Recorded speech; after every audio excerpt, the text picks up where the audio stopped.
15 شعبان کی رات یعنی شب برات کی رات کوشش کر کے گھر میں سبزی پکاؤ اور اس پہ ایک مرتبہ سورہ رحمان پڑھ کے اپنے محرومین کو ہدیہ کرو، کیونکہ جو انسان شب برات کی رات سبزی پکاتا ہے تو اللہ کے غیب کے فرشتے اس گھر میں مقیم ہوتے ہیں اور یوں وہ پورا سال رزق میں فراوانی، غیب سے امداد اور گھر میں امن و خوشحالی کو پاتا ہے۔ اور جو انسان اس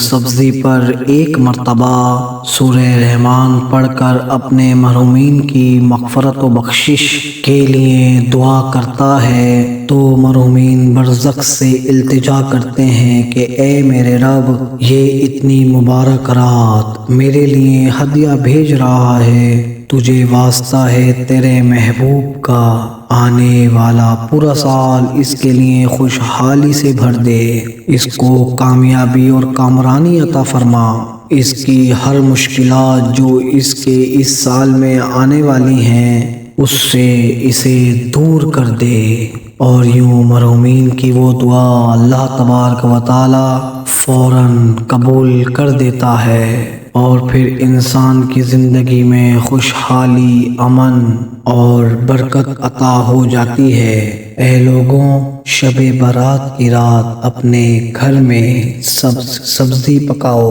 یہ ایک ایسا افضل عمل ہے کہ انسان کو تمام پریشانیوں سے اللہ رب العزت اپنی پناہ میں رکھتا ہے، کیونکہ یہ سبز رنگ برکت کا رنگ ہے، کیونکہ اس میں پکی ہوئی غذا اس رات دعاؤں کی قبولیت کی ضمانت بنتی ہے۔